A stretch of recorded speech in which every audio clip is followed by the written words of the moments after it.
Breaking news. পরীক্ষা স্থগিত 21 থেকে 25 জুলাইয়ের সকল পরীক্ষা স্থগিত। 21 থেকে 25 জুলাইয়ের সকল পরীক্ষা স্থগিত সকল বোর্ডের। ব্রেকিং নিউজ, বন্ধুবান্ধবদেরকে মেনশন করে দাও, ভিডিওটি শেয়ার করে দাও। পরীক্ষাটা আর হচ্ছে না 25 তারিখ পর্যন্ত। তোমাদের রুটিনটা যদি আমরা দেখি তাহলে বিষয়টা আরও ভালোভাবে বলতে পারবো। ইতিমধ্যে নোটিশ প্রকাশ করা হয়েছে, যেখানে আমরা যদি দেখি কতগুলো পরীক্ষা স্থগিত করে, এবং ঢাকা বোর্ড নোটিশ প্রকাশ করেছে চলমান কোটা আন্দোলনের ফলে এই সিদ্ধান্ত নিয়েছে তারা। বর্তমান দেশ ফেটে যাচ্ছে, দেশে হাজার হাজার শিক্ষার্থী আহত হচ্ছে, শত শত শিক্ষার্থী নিহত হচ্ছে। রেসিডেন্সিয়ালের একটা শিক্ষার্থী মারা গেছে। আমি ওরা চিনি, আমি রেসিডেন্সিয়াল অনেক প্রোগ্রাম ফলো করি, আমি ওদেরকে দেখেছি। এখানে সাভারে একজন শিক্ষার্থী নিহত হয়েছে, আজকে এখানে উত্তরাতে মারা গিয়েছে, আজকে বিভিন্ন জায়গায় মারা গিয়েছে। আমরা সেগুলো না বলি, খুবই খারাপ লাগছে। কিন্তু পরীক্ষা স্থগিত করেছে। আমি একটু একটা র্যাপে ভিডিও দেখতেছিলাম, আমার কান্না এসে গেছে ভিডিওটা দেখে দেখে। লাস্ট পর্যন্ত তোমাদের পরীক্ষা নিয়ে আমরা যে সংশয়টায় ছিলাম, অন্তপক্ষে একটা সিদ্ধান্ত তারা দিয়েছে, তাদের প্রতি অনেক কৃতজ্ঞ আমরা, যে তোমাদেরকে তারা একটা সিদ্ধান্ত দিতে পারলো অ্যাট লাস্ট, যে পরীক্ষাটা আর হচ্ছে না। অন্তপক্ষে কিছু দিনে তোমরা রিল্যাক্সে একটু বাঁচতে পারবা, কারণ টেনশনে ছিল আমি জানি। সর্বশেষ এখানে নোটিশ প্রকাশ করেছে ঢাকা বোর্ড, যেখানে বলেছে 21 তারিখ, 23 তারিখ, 25 তারিখের পরীক্ষাগুলো স্থগিত। 21 তারিখে তোমাদের পরীক্ষার কথা ছিল রসায়ন ফার্স্ট সেকেন্ড ফার্স্ট পেপার, ইতিহাস ফার্স্ট পেপার, ইসলাম ইতিহাস ফার্স্ট পেপার, উৎপাদন ব্যবস্থাপনা ফার্স্ট পেপার পরীক্ষা হবে না।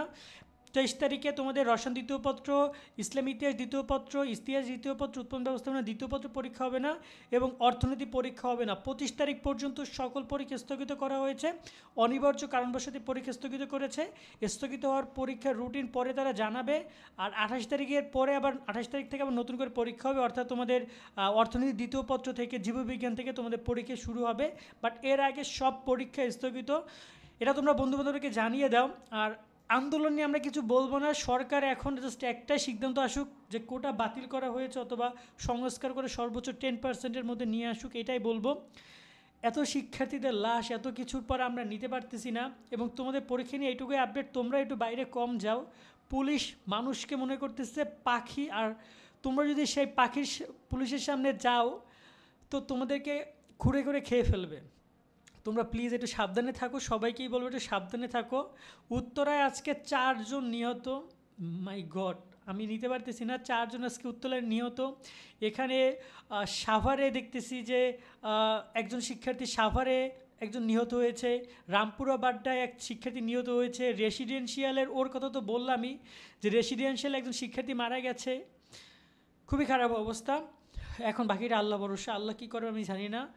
কিন্তু এর একটা সমাধান হওয়া দরকার ছিল, এবং খুব তাড়াতাড়ি সমাধান হোক। এত শিক্ষার্থী মৃত্যু নিতে পারছি না কেন? এখানে ওরা যৌক্তিকরা দাবি করেছিল যে পরীক্ষাটা, এই যে কোটা সংস্কারটা করা হোক। এখানে পুলিশ কেন আসবে, র্যাব কেন আসবে, বিজেপি কেন আসবে, কেন এত মানুষ মারা যাবে?